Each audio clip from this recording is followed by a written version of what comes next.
Hi, CC. Hello, everyone. Welcome to another Q&A live on White Dairy Gardening and Worm Farm. So today we are going to be discussing what we can do when the growing season ends. There are quite a few things that can be done. And of course, during the discussion, if there's anything that I failed to mention, or if you want to share what you do at the end of your growing season, then feel free to share.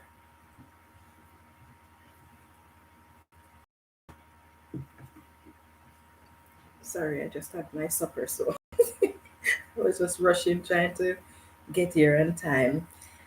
Hello, my little sister. How are you?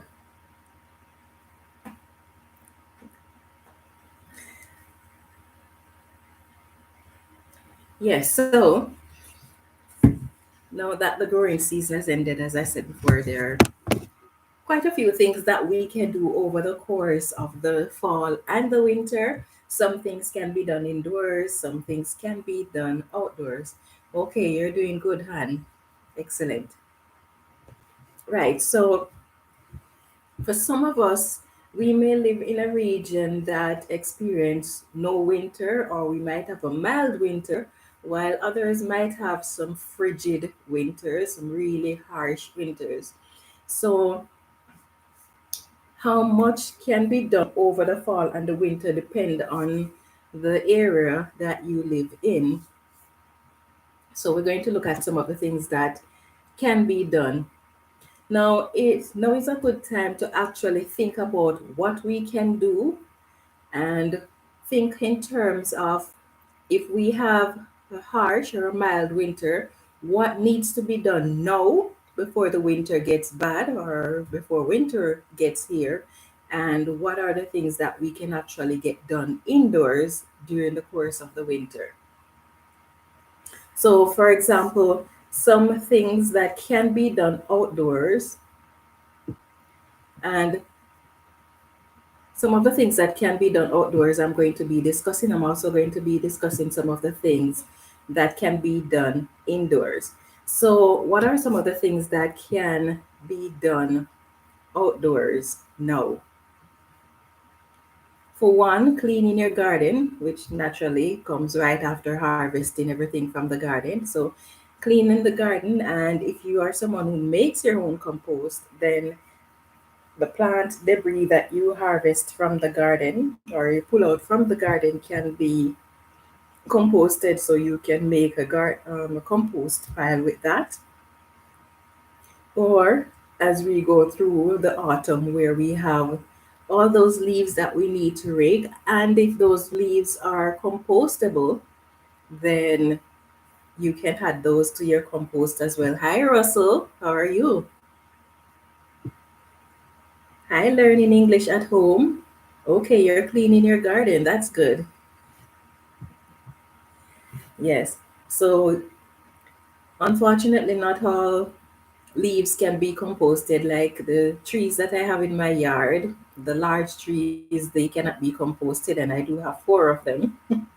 But once you have trees that can be composted after you've raked your leaves, or if you're giving your lawn the final cut for the fall, then you can add those to your compost.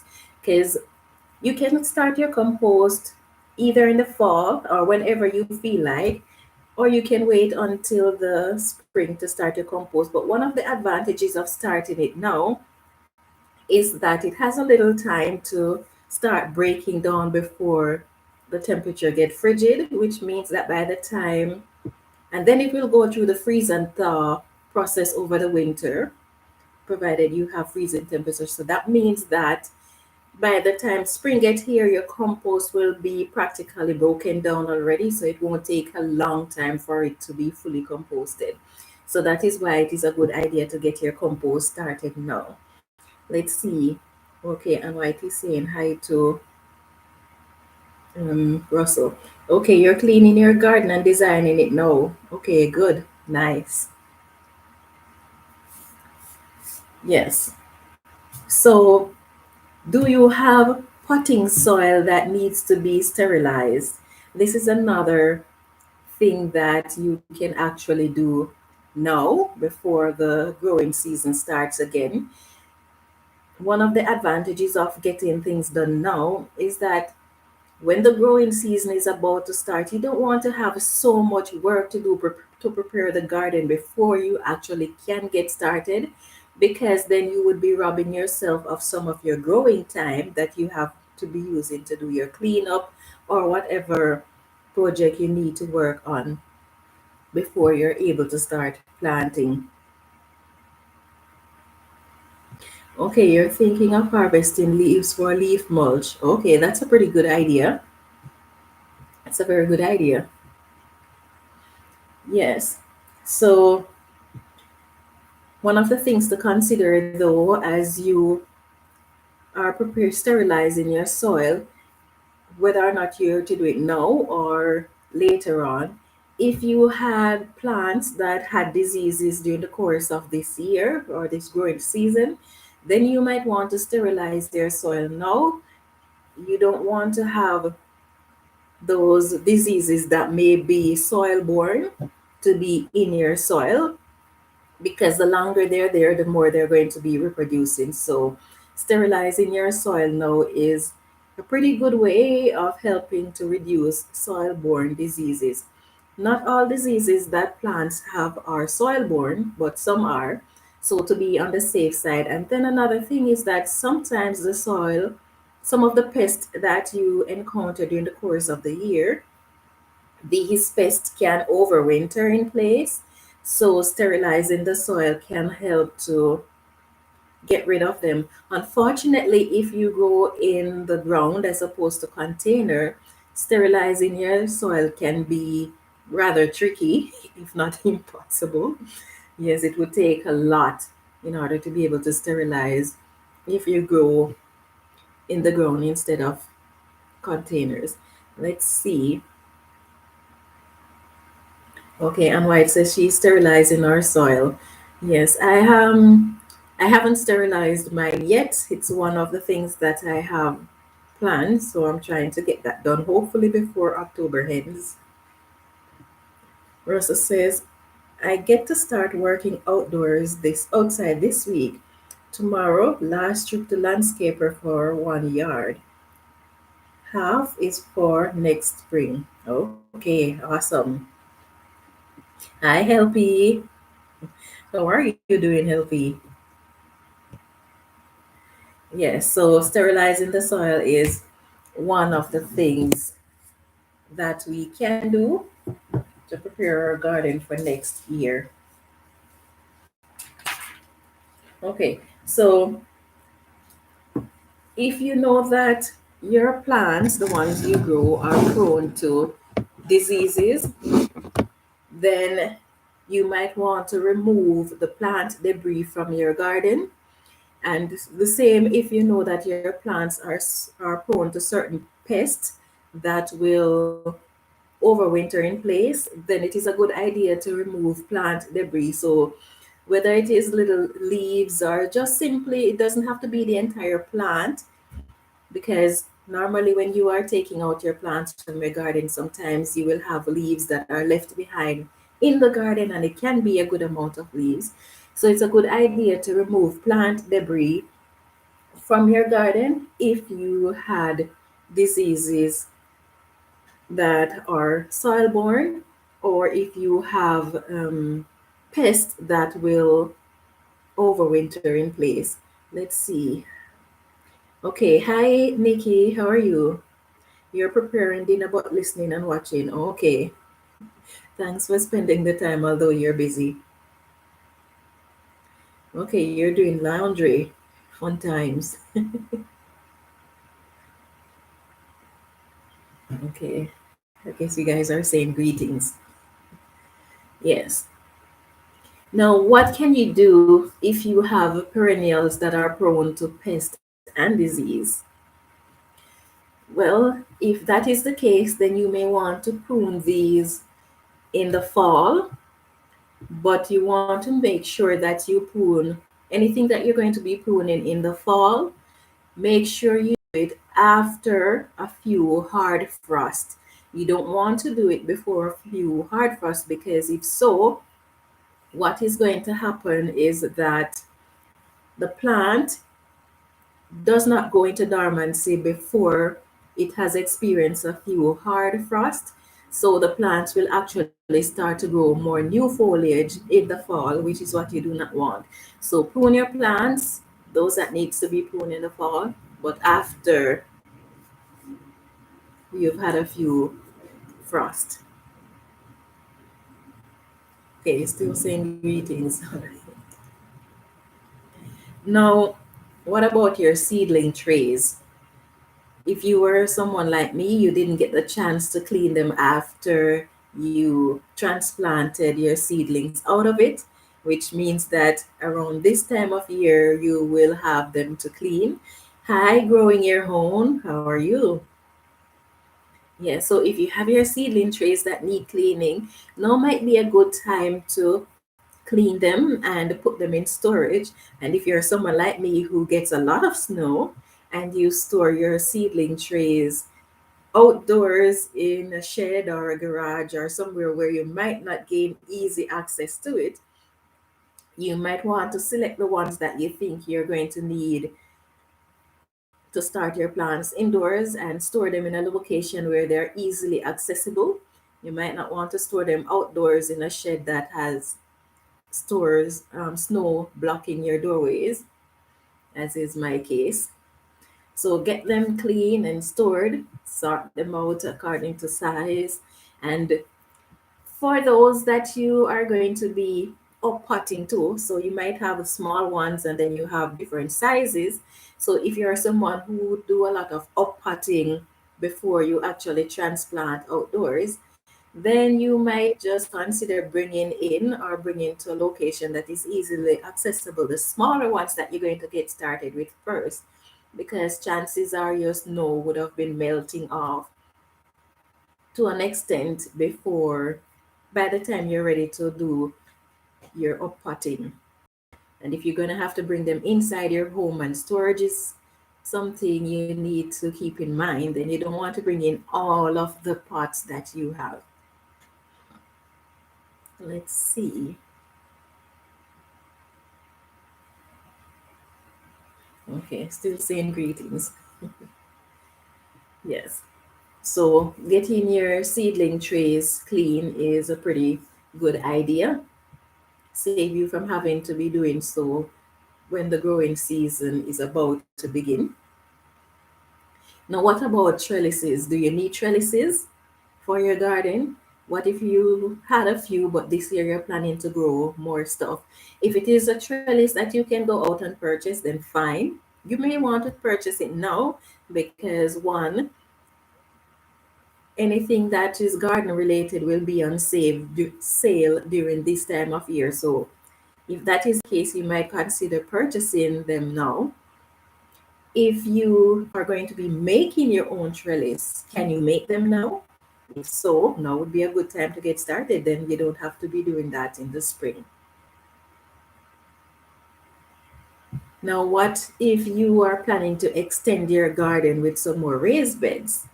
Now would be a good time to start making those raised beds, deciding where you want to put them, what size raised beds you're going to be putting in. So these are some of the things that you can do now that the growing season has ended. What about your raised beds? Are you planning to add row covers to them?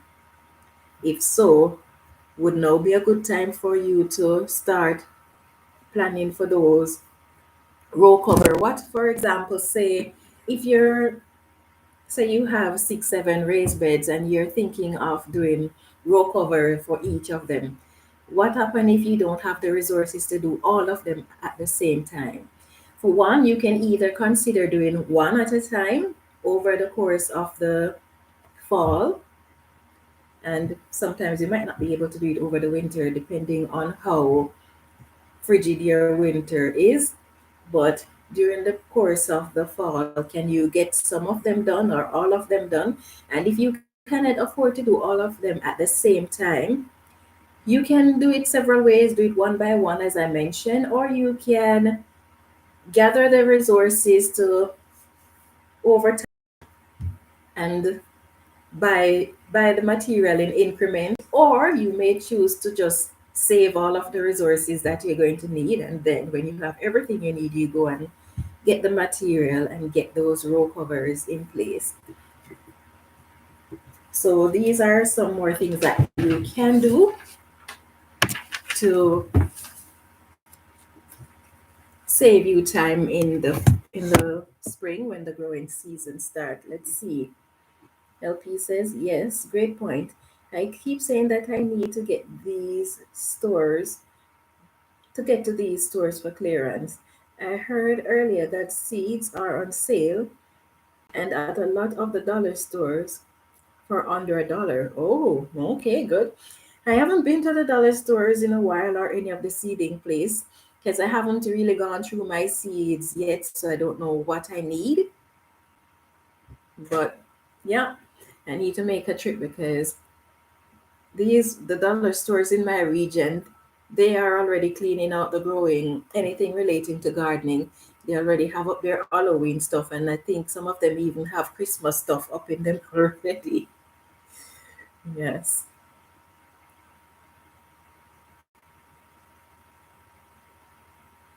Okay, the growing. See, growing my own says the dollar stores in my areas got sold out early. Okay. Yes, I think maybe that happened in my region too, because when you walk into the stores, although I haven't been there for a while, it's mostly Halloween stuff that you will find in there. The dollar stores, I noticed they don't tend to hold on to things for very long. As soon as the season look as if it is coming to an end, they start taking everything off the shelves and start preparing for the next season. Okay, so let's see. LP says, my mom found some plastic plant pots for 65 cents. Nice. I'd call them a medium sized pot. I'm grateful she grabbed some for me. Yes, what a nice mom. See, Han says, I've got all the seeds I want except for purple okra. Oh, okay. I still don't know if I have all the seeds I want yet, but we'll see. I'm gonna have to spend some time, maybe next week or so, going through them. Now, if you're planning to build a permanent greenhouse, then now is also a good time to get that done because then you know that the greenhouse is up and ready to go by the time you're ready to start your seedlings early. So you don't have to be doing that, making the greenhouse during that time. So this is one thing that you can do during the course of the fall.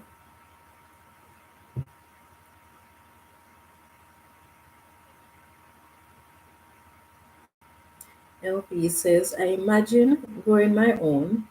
Most of them are sold out, just crossing my fingers. Okay. I have all the seeds I need, want. That's different. Yes. Well, there are some things I'm going to be cutting back on some things that I grew this year, and I'm going to increase some of the things that I grew this year. So whether or not I have enough seeds, I'm yet to find out. Let's see. And why it says I do want some more callaloo seeds. Okay, I can send you some. I have lots of those. I haven't. They're still drying. I haven't sorted them out. I haven't sorted out any of my seeds yet. I just harvest them and have them drying. Some of them are ready to be parceled up, but yes, I could send you some on white. The one that I have, the seeds that I have are the cow tongue variety. So those are the really broad leaves callaloo. Yeah, those are the ones I have. LP says, I heard on the live chat recently that dehydrated okra is good. Have you ever tried that, Anne? I've never really made an attempt to dehydrate okra, but something that I found out just by accident, I had some okras in the fridge and I had them in there for a pretty long time, and they dehydrate in the fridge. Yes, because I had them for a pretty long time and they stayed in there and they dehydrate. And when I cooked them, they were pretty good. They were actually pretty good. So I'm thinking of just putting my okras in the fridge and just let them dehydrate naturally. And then, because what I'm thinking of is I want to make, you know how when you buy those noodles and they will have those little package with the little dried vegetables in them? Yes, so my plan is to make packages, larger packages than those. And so I want to dehydrate some okras and other vegetables and stuff like that so that I can make a nice package. But the thing is, I'm thinking of just parboiling them before I dehydrate them and make the package, because I'm thinking any emergency and you need to go, you have these packages, you can always just grab and go. Yeah, so thinking of doing that. And when I found out that the okra actually dehydrated itself in the fridge and tasted good, then I decided that I think, yes, I want to go with this method. Let's see. Hi, best journey.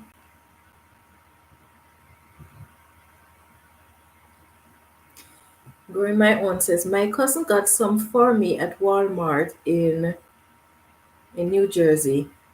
Is that the okra seeds or the callaloo seeds? LP says I want to grow more kohlrabi. It's really tasty. I've never had it. Yes, I was thinking of growing it this year, but I never got around to doing it. And then, no, I'm glad I didn't, because most of my brassicas, apart from my kales, didn't really do so well. It was just too hot, so they didn't do so well. So I'm glad I didn't try this year. Maybe I'll try next year, but I don't think I would try with a lot of plants, maybe one or two plants.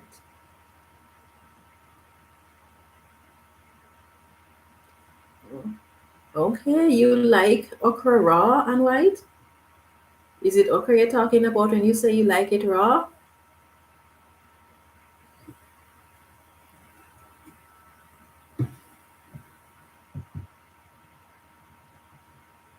Let's see. LP says that's a good idea. And white is asking if it is a purple one. Oh, hi, hands in the dirt. How are you? Vegetable seeds, lots. Okay, excellent. LP says you should try it out. It's cold hardy and the leaves are edible. Mine grew through the summer, but it took a long time because I didn't thin them. Okay. Okay, you eat the raw okra. Okay. Interesting. I've never thought about trying that. You must be one healthy girl. CLB says, I've grown the purple ones and no, I'm growing the white ones. Okay. So when you say the purple and the white ones, what are you referring to? Kohlrabi or okras or what? I don't really know much about kohlrabi. I've only seen it on videos and see the green stuff, but I don't really know anything else about it. But it seems as if a lot of gardeners are more and more gardeners are growing it. So for that reason, I'd like to try it, see if it is something that I like. Okay, the kohlrabi. Okay, so you come in purple and white. Interesting. I wonder if those colors, these foods that are of all these colors, are they natural, like the purple kohlrabi or the purple okras? Are they naturally occurring, or is it modified to change the color? Would be interesting to find out. Let's see. LP says, I've got one ready to harvest now. Nice.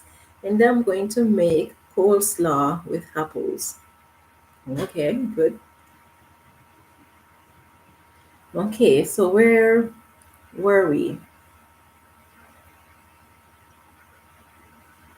Okay. Yes, so another thing that you can do during the fall is if you have organic matter, then like compost or stuff like that, or mulch, then you can add those to your garden.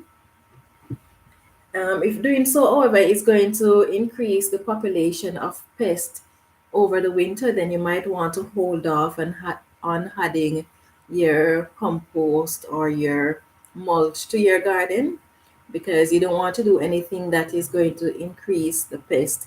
So, for example, if you know that you have a particular type of pest that always bothers your garden and this one overwinters in place, then you might try not putting down the organic matter that they can find shelter under and they can find food source to keep themselves going. Yes, if that is the case, then you might want to hold off on mulching or adding the organic matter to your garden now. Let's see. LP says, I think they're natural, I guess. Okay. Did you know you can make a drink with the okra? Tastes just like Irish mash and linseed. Yes, my husband and I, in our early days, we had a whole field just okra, and we made all sorts of. Every weekend, we'd make all sorts of juice. We use okra sometimes. Sometimes we had mangoes from all over the place, and we used to make so many different type of juice. And the okra juice, when we are making those, sometimes the amount of friends that would come over just because of the juice. Yes, okra juice, I like it. Yeah, it's pretty good. Oh, you don't like Oh, yes, I forgot you didn't feel like Irish mash when you were young, eh? I love Irish mash, but I only like the Irish mash that dad and mom make. I don't like Irish mash that is purchased because it is slimy. It doesn't have much flavor to it. It's just bland. So I don't buy Irish mash juice to drink. If I'm making my own or if mom can make it for me, fine. But to purchase it, no, I don't like Irish mash. It's insipid to me. Let's see. Oh, I think I missed Hands in the Dirt comment. It says, just dropping by to show support. I hope all is well and everyone is in the with everyone in the chat. Okay. Thank you for dropping by and have a lovely evening. Let's see. LP says, if I'm honest, it's been ready to harvest for a couple of months. You can harvest any size. Okay. Okay, that's good to know. LP says, that's awesome. Hands in the dirt. Thanks for showing support. LP says, I heard YouTube counts views if you watch for at least 3 to 5 minutes. Don't know if that is true, but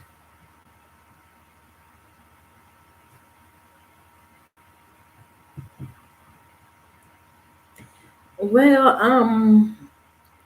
I hear that the views counts, if it is over a minute, some say 2 minutes, and they're very various. I've never really researched to see how many minutes you have to watch for, but I think it's a waste of time to just sit down and watch part of a video, unless of course there's a lot of nonsense in the video. Then I don't sit and watch all of that because I don't really have the time to waste. But some videos are full of information and you'll just sit and watch the videos, and then there are those videos that are packed with a lot of garbage just to build to make time. I don't have time for such videos. So if I hear something that is beneficial, I listen to something that beneficial. But if it is just fillers, then I won't waste time watching all of that video. I'll just stop. But in general, once I'm watching a video that I'm interested in, I'm just gonna sit and watch it until it ends. Now, YouTube has to count the time. I don't think it is based on how many minutes really, because you have short videos and you have long videos. So if it is short videos, then does that mean that you don't get any view time if you make a short video? That I don't know. So I don't really know, but it is recommended that you at least watch for 2 minutes or more.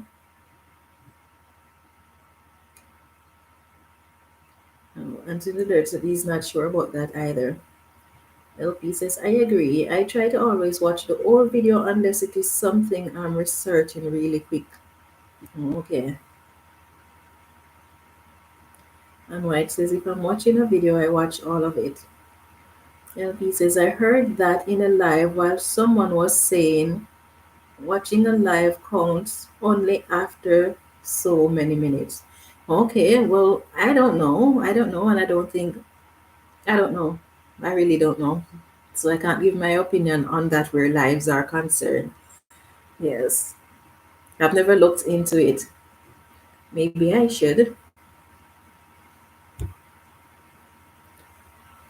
Anthony Dirt says, I'm growing the white and purple kohlrabi this fall, but I have never tried them before. Just something new in my garden.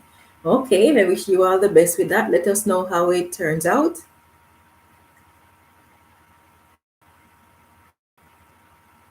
Yes, so if you are planning to turn more of your lawn into a garden space or growing space, then you may want to do so now. Whether you're going to be using the cardboard method or you're going to be tilling the soil, it would be a good idea to start that process now, especially if you're going to be tilling the soil. You want to have that soil loosen and you can mix in your organic matter in the soil and have it there breaking down. Or if you're going to be using the cardboard method, this is going to help to get the weeds that are there, if there is any, under control. So the sooner you start, the faster the weeds are going to die off. And it does take a while for those grass roots to die. It takes a really long time. So getting started early is advantageous.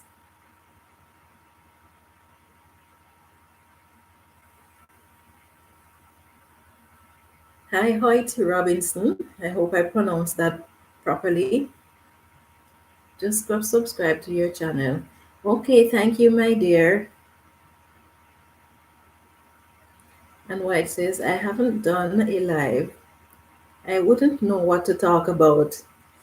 Well, for you, your channel focuses more on gluten-free recipes and on people who suffers from iron and vitamin C deficiency.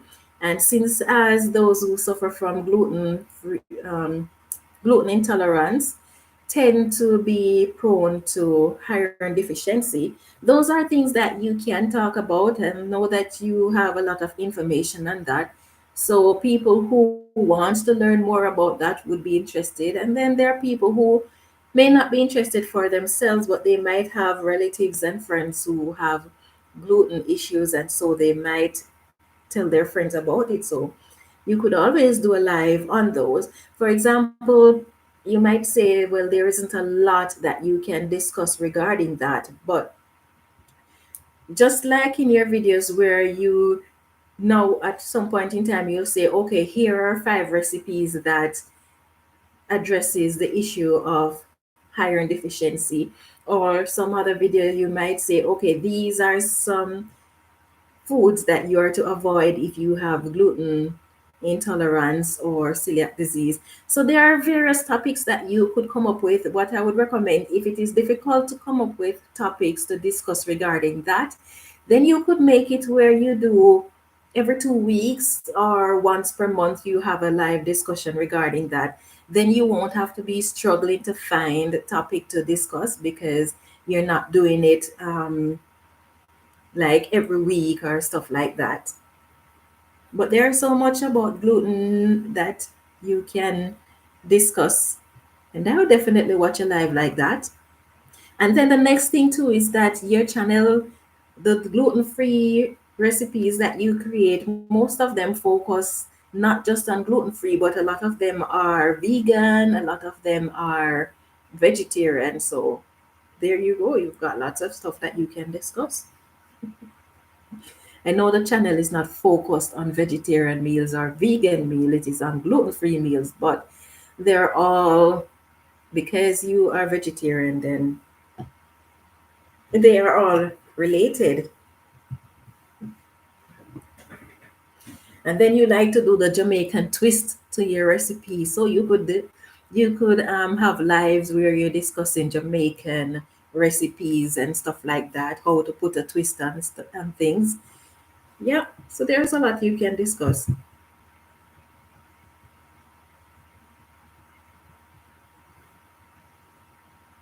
Let's see, where am I? LP says, great idea, hands in the dirt. I'll be interested to hear what you think.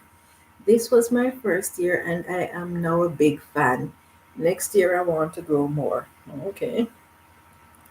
And White says, I'm tending to my berry patch. Okay, nice. LP says, they're apparently very versatile in terms of cooking. Okay, well, that's good to know. I like foods that are versatile. LP says, some people use in place of potatoes. Oh, now I want to try it. I think I'll try to grow. In which case, I guess I would need seeds for that.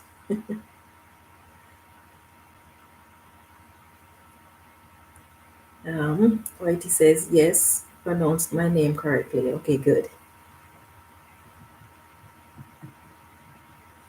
LP says, I agree. And White, I think there's good info you can share, the benefits and the possible recipes of individual crops. Yes. And then some of the videos that you can do too, some of the live discussion that you can do, you could actually do live videos where you're showing yourself harvesting things from your garden and cooking them. Yeah.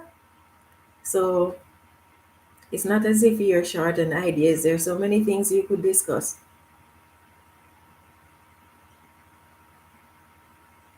LP says, I would watch. I eat everything, but I appreciate knowing about healthier options. And Mike says, okay, my love, thank you, White Lady. Okay, you're welcome, my dear.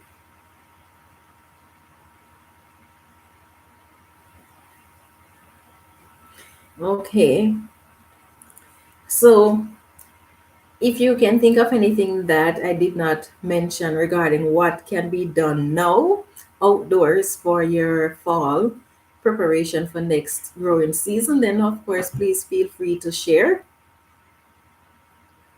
Now, what can you do after you have completed your outdoor projects?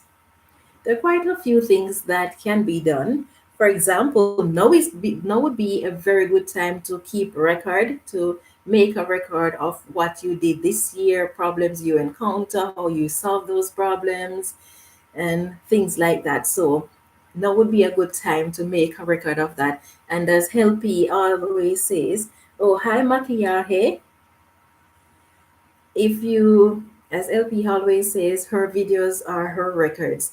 So you could go back and watch your own videos and see some of the trials that you faced or what you grew, where you planted what, where you want to plant them next year, stuff like that. So yes, that's something that you can do indoors. Another thing that you can do now is to sort out your seeds. So one thing that you can do regarding sorting out your seeds is to go through the seeds you have, look at the date on your seed packages. Okay, in Argentina. Okay, harvest casting. Yes, that is a good one too.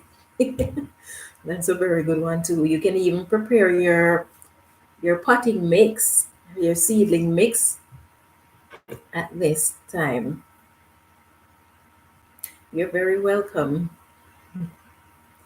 Yes, so you could go through your seeds, you could check the date on your packages if your seeds have dates on them. Look for dates that are expired, and if you have expired seeds, then you may decide whether or not you want to keep or throw them out. You can actually spend the time to organize your seeds based on the date on them. Sometimes we are so excited to buy seeds that we will end up buying more than one package of the same type of seed. So you might buy one package now and you forget that you have that, and you go back and you buy another package. So check the date that you have on them and arrange them so that the seeds that you grow next is the one that is closer to the expiry date. So that's something that you can do. You can go through all the seeds that you actually have, know what you intend to grow. So suppose you know that you have 10 vegetables that you plan to grow this year and you have 8 seeds. Now you know that, okay, I need to go out and get some more seeds because I don't have all the seeds I want to grow. So you're going to make a list of the seeds that you don't have, because sometimes you think you're going to remember that, okay, I don't have this seed and I don't have that seed, but then you don't remember. And so when the time comes around, the seed might run out and you don't have it. So making a list of the seeds that you don't have is a good idea. Keeping a list of the seeds that you do have is also a good idea. If you harvest your own seeds, then it is a good idea to put a date on it. So let's say you harvest your seeds sometime July or October. The month per se is not really what is absolutely necessary. The year is more important than the month. If so, if say for example you harvest a lot of different seeds, but you don't remember when exactly you harvest it, as long as you have the year when you harvest it, that is pretty good. Yeah, so record the seeds when you harvest them.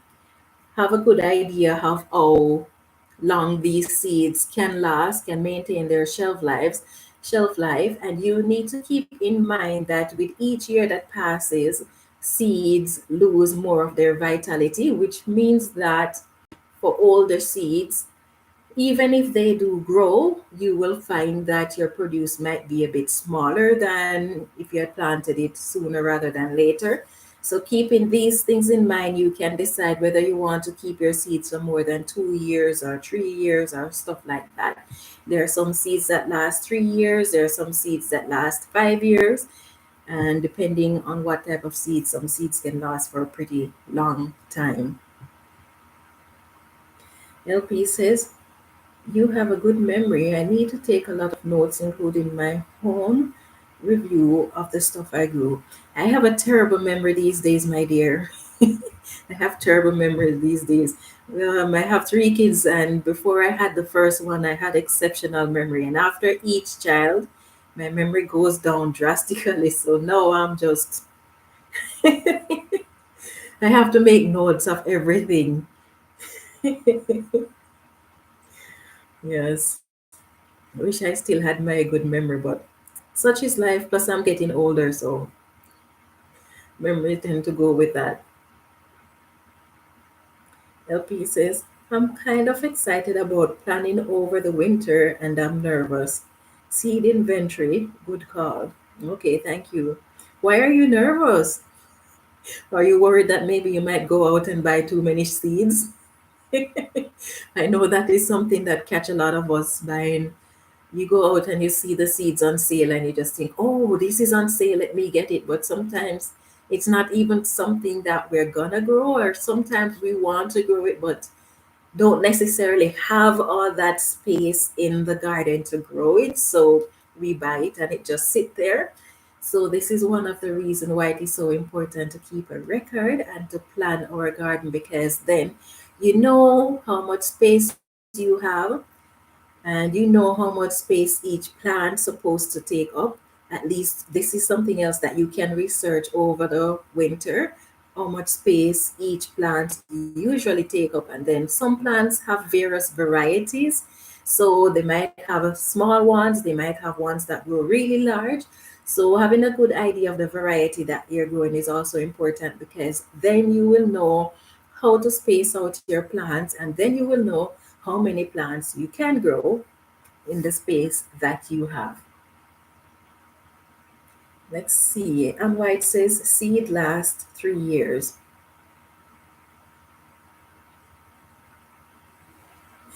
Okay, LP says I'm nervous. I'm never going to complete planning because I can't make decisions. Okay, never mind, my dear. You know the good thing about planning? Even if you don't get it completed, if you make it a habit of always making plans, you will find that over time you start to improve, because that is my experience. I'm always planning, and a lot of times I make schedule and I don't even look at the schedule. I just, you get up the morning and you say, okay, these are the things I need to get done, and then you forget everything. But over time, I keep practicing to go back and just look at it. So when I get up in the morning, I look at it and say, okay, these are the things that I need to get done. But sometimes during the course of the day, you forget that you even looked at the list. So you have to go back every now and then and look at. And I make sure that I put a little tick every time I complete something. So with practice, you will definitely get there. And one of the things that I find is that for me, and I think it is pretty much for everyone who makes a schedule, if you don't make a schedule, it you get less done. You might get a lot of things done, but you get less done than when you make a schedule, because when you make a schedule, you start thinking, okay, I have these 10 things that I need to get done for the day. So throughout the course of the day, you have in mind that, okay, quite a few things need to get done. Whereas if you don't make a schedule, you're like, okay, I'm going to do this, and you do this, and you say, okay, I'm going to do that, and you do that. But then because you don't have a schedule to stick to, then you find that you might waste a little bit of time here, a little bit of time there. Or sometimes your schedule might say, I'm supposed to spend an hour on this, I'm supposed to spend 2 hours on that. But then because you don't have a schedule, so you just spend any amount of time on it, you just take your time and go. And then you end up wasting a lot of time. And then you say, oops. But yes, making a schedule, even if you don't get it complete, keep on making those schedule. It doesn't really matter. Just keep on making them and try to remember to go back and look at them, because with time it gets better.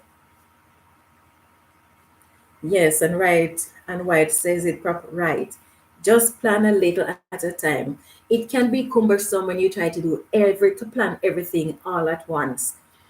So when I started doing plans, I used to do try to do everything, try to cover the entire month. And it's just crazy trying to cover the entire month all at once. So I gradually started doing it day by day. And I say, okay, for tomorrow, this is what I want to get done. Then, as I get into that routine of making it daily, then I start, okay, this is what I want to get done in the week.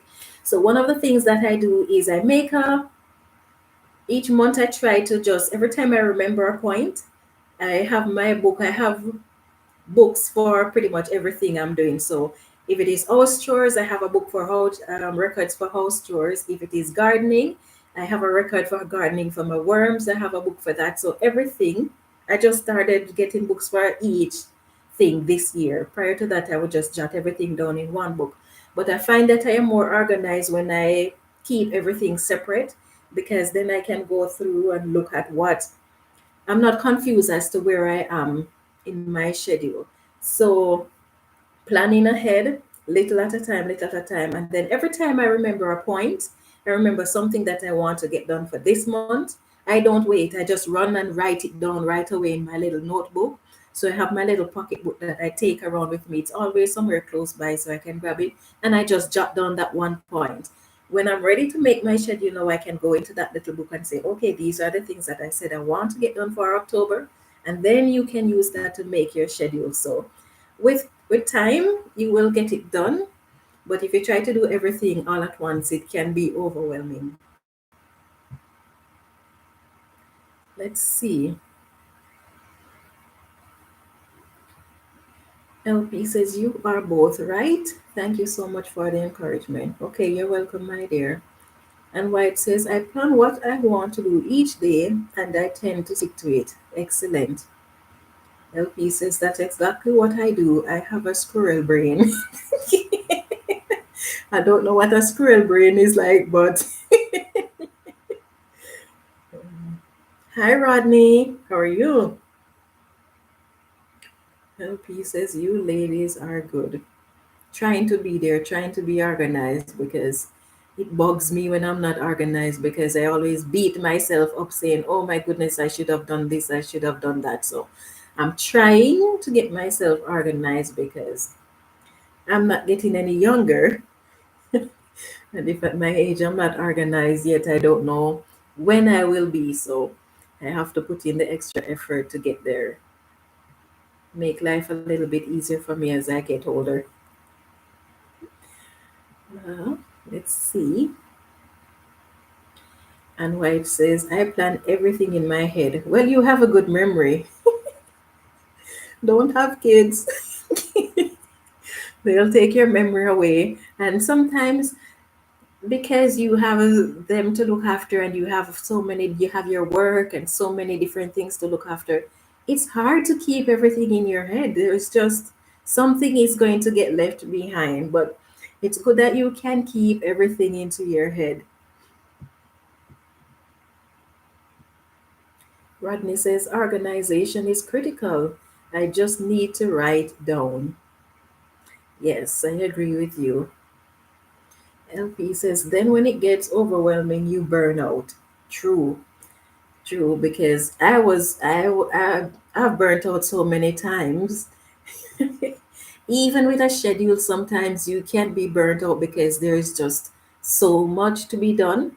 So, one of the good things with having a schedule, with planning ahead, is that you can take note of your schedule, look at the things that you have accomplished, which is why I always tend to put either complete or a little tick beside each thing that I get done in the day, because when I get up in the mornings, I work from 7 o'clock in the mornings and I'm working until like 10, 11 o'clock in the evenings before I can actually retire. And then I'm like, this cannot be right because I am constantly tired. So by doing making the schedule, putting a little tick beside each thing that I get accomplished when I work for the entire day, I can see how much I can actually get done in a day instead of what I want to get done in a day. And then I can readjust my schedule and make it more practical so that I know that, okay, this is what I'm trying to get done in a day, but it is not practical. So I need to adjust my schedule to do exactly what I can manage to do. And then once you find yourself where you get everything organized the way you want it, not everything is going to be fall into place because there are always unforeseen occurrence.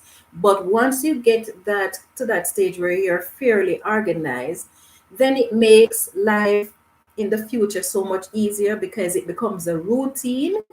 And once it becomes a routine, then a lot of things you don't even have to go to the schedule to do. You know that, okay, Fridays at 12 o'clock, I'm going to have my live, or Monday at 5 o'clock, I'm going to have my live because it becomes routine over time.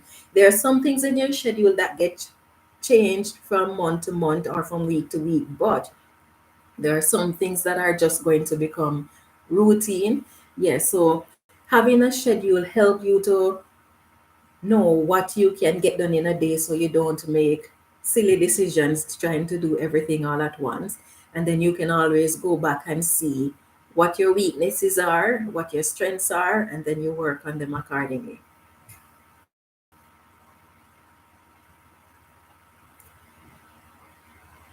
Let's see. LP says, I'm easily distracted. Burying all the nuts all over, open and remember where they are. Yeah, I get easily distracted too, which is one of the reasons why I started organizing everything that I do because it doesn't take much. It just need, mom, can you help me with this? And you stop to help them with that, and then on your way back to whatever you are doing, you see something else and you move on to something else. So, and even with the schedule, sometimes I find myself doing that, and sometimes I have to like, why am I doing this? I'm not supposed to be doing this today. And I just stop and just go back to the schedule, because if I don't do that, I'm not going to get into that routine. And I don't want to get myself in the habit where when I make a schedule, I'm not sticking to it. Yes, but it doesn't really take much to become distracted at all. CLP says you must have a good memory. And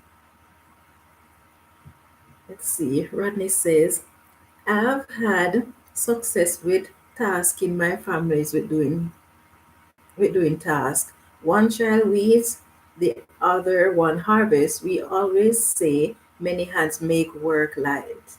Yes, I agree with you so much. And I grew up in a household where all of us as kids have our task.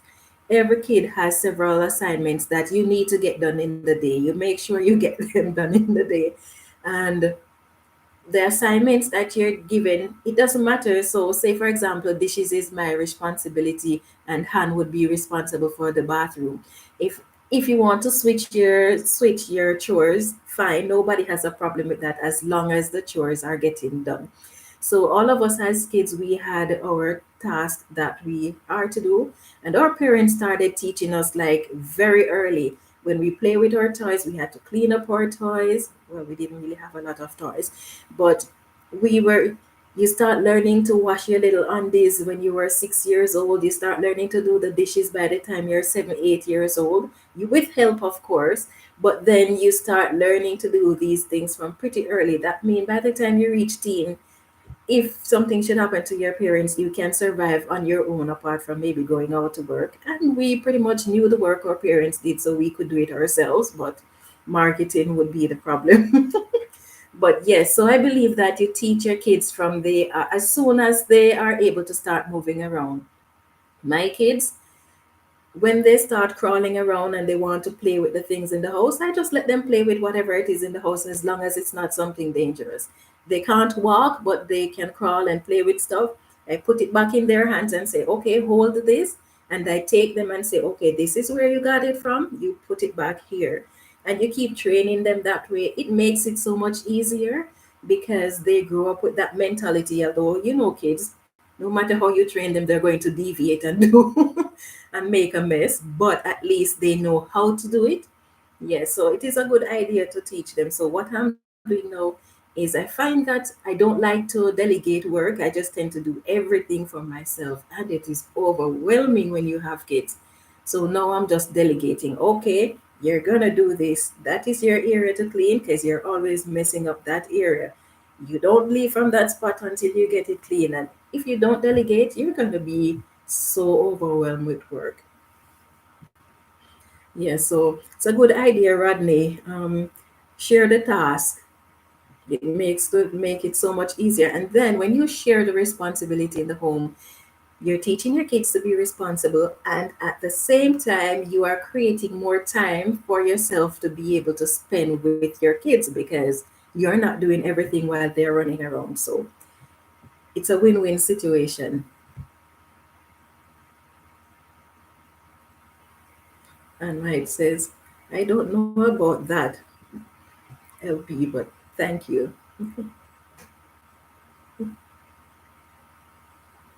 LP says, yes, Rodney, good work. Hi, Hiko neighbor, how are you? Exploring and learning. Okay. LP says, your parents were smart and raised smart kids. Oh, thank you, LP. That's so kind. Rodney says, Amen, White Davy. You attempt to set them up for continuing on to function in the event of your demise. Yes, I totally agree with that. Yes, so okay, so we were looking at what we can do in the fall, and we discussed quite a few things. Planning your garden is also a next thing that we can do in the fall. So, how many tomatoes did you grow last year? Do you think you want to grow more? Do you think you want to grow less? What varieties of tomatoes did you grow last year? Do you plan to add more varieties? Do you plan to grow not grow some that you grew this year. So there are so many things that you can do to plan your garden. How much space do you have? Are you going to expand your garden? Or are you going to reduce the size of your garden? So planning your garden now will save you a lot of time in the future. It will help you to have an organized garden and stuff like that. So plan your garden from now. And one of the good thing about planning what you want to grow now is that you can go back to the seeds, as I mentioned before. Look at the seeds that you have, you know what you want to grow. So if you don't have seeds that you want to grow, then you can go out and get those. So whatever the reason is, planning your garden now is extremely beneficial. Now, what are some of the pests that you encountered this growing season? What can you do to prevent them if they should occur next year? These are some of the things that you can look into as well. Yes. Now, based on the climatic condition that you've had this year, was it too hot? Was it too cold? Is there anything that you can do to help your plants in case you should encounter a similar situation next year? These are some of the things that we can plan for during the fall and the winter so that we don't have to be running around like crazy trying to figure it out during the growing season. So planning ahead, like I said, is very beneficial. So, say for example, you're going to be growing things that you've never grown before, or even the things that you've grown before, researching each of the things that you're going to be growing next year. um, what are some of the problems that are most common with these plants? How do you deal with these problems if they should occur? Are these problems things that you can prevent? And if so, how? These are some of the things that you can consider before you before your growing season starts. So now over the fall and winter, these are things that you can research. Doing so gives you an advantage because, for example, this year when I encountered the leaf hoppers for the first time, I've heard of them, but I don't really know anything about them. So when I saw them, I didn't recognize them as a pest, and I didn't want to do anything to them and harm them just in case they were beneficial. And you see the result of my garden where I end up with the curly top virus. My plants got stunted, and my produce, even though I was able to have a nice harvest, it's not what it should have been. So having doing the research on the plants in advance before you actually start growing stuff is a pretty good idea, because then if I had done the research on things like these, then I would have had the knowledge so that I can right away, as soon as I see the leaf uppers, I would have been able to get them under control, or at least try to. So these are some of the reasons why when fall and winter is here, we don't see it as a time to relax from gardening. Yes, you're going to be doing far less work in the garden, but then use a little time every now and then to do these type of research, planning your garden, because doing so can save you a lot of hassle. Yes. So one, when you plan ahead for your garden, one, you're saving yourself time, because the time that you would be using to grow your plants, you don't have to waste some of that time doing research or planning your garden at that point in time. Building your raised beds, no, you don't have to be doing that during the growing season, because you have already taken care of it in the fall. So you save yourself time, you prepare yourself for various trials that may come your way, and then when you plan ahead, your garden is so much organized that maintaining it will be a whole lot easier than if you did not plan ahead. For example, researching plants, what size do they grow to, what variety are you planting, what size do they grow to, how much space do they need. If you keep that in mind, then you can plant your garden with sufficient space between them. It means that now you don't have to be worrying about thinning out your plants, because you already did your research and planted them with sufficient space between them. You don't have to be worrying about getting things like powdery mildew or other pest issues or plant diseases that may come about from having everything too clustered. So planning ahead for your garden is advantageous. Doing it during the fall and the winter is even far more advantageous. Let's see. LP says the off season is a great time to do research and study for sure. I also follow gardeners in warmer climates so that I can still watch gardening. Okay, yes, that's a good idea too.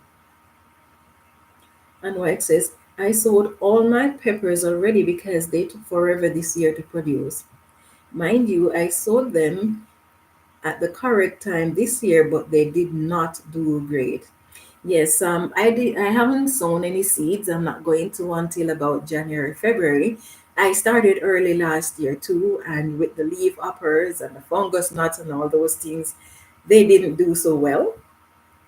So I'm attempting to overwinter them. I don't know how they're going to turn out yet. It's my first time attempting to overwinter peppers, but getting a good head start on them is a good idea because even though I started early and end up with all these issues, maybe if I'd started earlier, then a lot of the things that did not make it to maturity would have had time to mature. So that's a pretty good idea on White, especially with peppers because peppers love heat, and then peppers that are hot or spicy, these pepper require more growing time than other peppers. The spicier the pepper, the more growing time it needs. Let's see. Rodney says, what do you define as off season? What level of gardening in the off season? So for me, off season refers to any time that I cannot grow anything. So right now I cannot plant anything because the frost is already here. Nothing will grow, everything will die, and we have frigid winters. So this is off season for me. So now is the time when I try to prepare everything that I can for my garden so that when the spring come I don't have to do it. So the time from your first frost or your first frost to your last frost, that would be your off season. Now, if you're in a tropical environment where you can plant year round, then there's really no off season for gardening. Or some people might live in an era where they have a short winter, or even if they don't have a short winter, they don't have frigid winter. So there are some things like cool weather crop that they can grow throughout the entire winter. So that would not necessarily be considered an off season. You might have some crops that you cannot grow in the winter, even if you can grow others, but as long as you're able to plant, but then in the winter, if you can plant but plant less because of the climatic condition, then you still can plan ahead for when the growing season is in full swing, when you can grow pretty much anything. I hope that answers your question, Rodney. And says, I research and watch videos on all the things I will be growing next year. Yes, very good idea. He says, Rodney, I'm in Michigan, growing zone 6A. Whoa, what a nice zone to be in compared to mine. Yes. So we will freeze and get snow. So, in a way, this is my off season. Although we raise to a point, I am still technically gardening.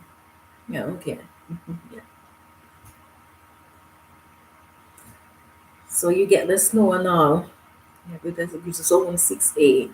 I'm in zone 3B and it's snow. Most of the year is white. Yes. Thankfully, this year the snow hasn't really started in my region yet. We got a bit of snow, but it was too warm for the snow. So you didn't even see it when it hit the ground. It was just wet. But I know we're going to be getting a little snow because it has been raining the last couple of days on and off, just a little. But yeah, so I know the snow is trying to come, but thankfully it's a bit too warm for the snow to be here.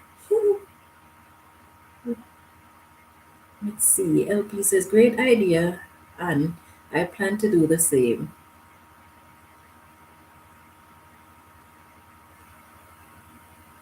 LP says, GT Junior grows it, Alaska. is well in Alaska but still growing loads, has high tunnels and greenhouses, I think. New subscriber there. Okay. Oh, if I had the space to build a heated greenhouse in my yard, oh yes, I would definitely go for that one. Without a doubt, I would go for that one because I could be growing all year round. That would be so much fun. Let's see. LP.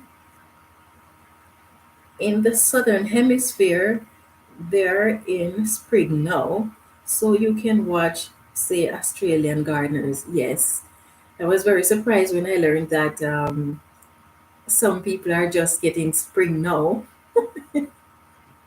I wish I was just getting spring now, but anyway, it's okay. They had their winter while we were having our spring. You had your first frost the other day, LP. Okay. Yes, we had ours, think 2 weeks or so ago. Yeah.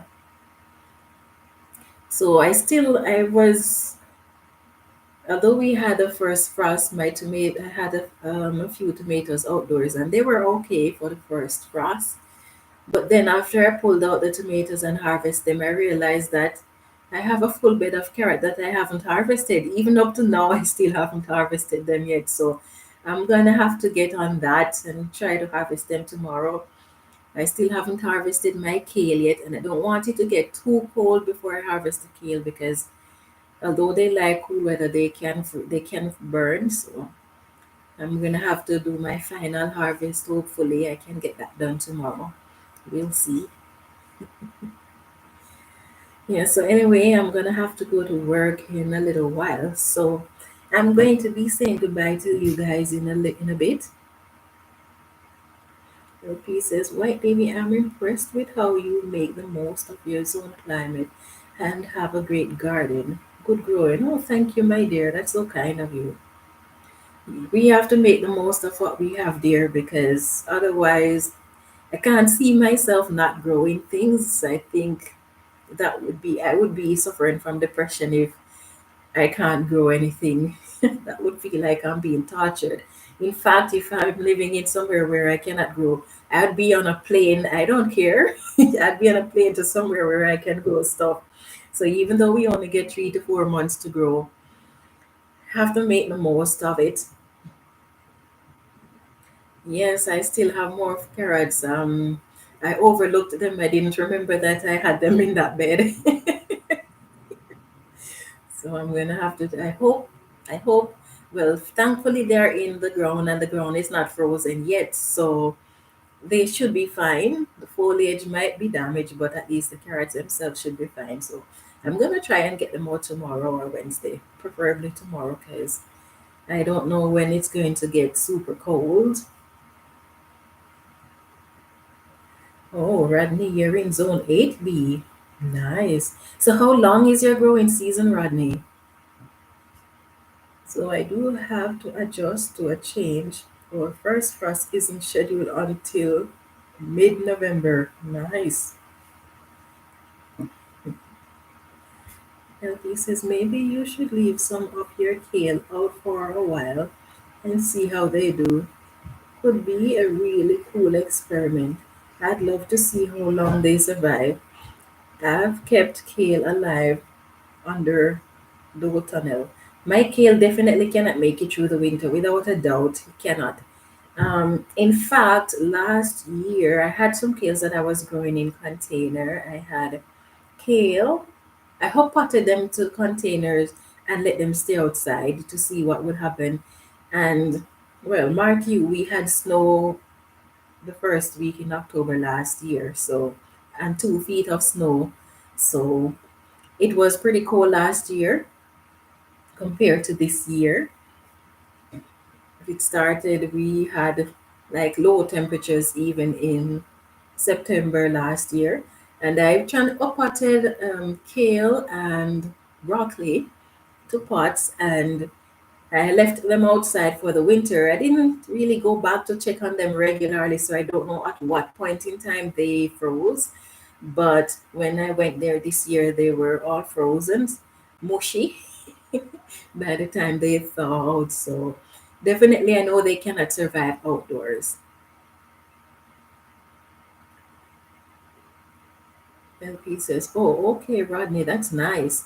Our average first frost was said to be October 4th, but we got lucky with an extra 3 weeks. It seems as if most regions are experiencing warmer temperatures than usual at this time, which is good for us gardeners, I guess." Rodney says, "That's good news." Going my home says, "I'm listening, but I can't type. Hands busy." Okay, my dear. Rodney says, "You all have a wonderful night. Thanks as always, White Davy." Oh, you're very welcome. Hi, Pit Stop. Yes. And White says, "My kale and broccoli stay outside last winter and they did well." Nice. So I'll be doing the same this year. Okay, that's excellent. I'm glad that you're able to keep growing your kale over the winter. Yes. Would be nice if I could, but that's not the case, so I'm not even going to worry about it. It's not worry about things I can't control. Okay, LP says, "Rodney, have a great night or a great week." Yes, so I am going to have to say goodbye to you now because I'm going to head off to work. So I hope you guys will have a lovely week and I hope to see you again on Friday. So take care of yourselves until we meet again.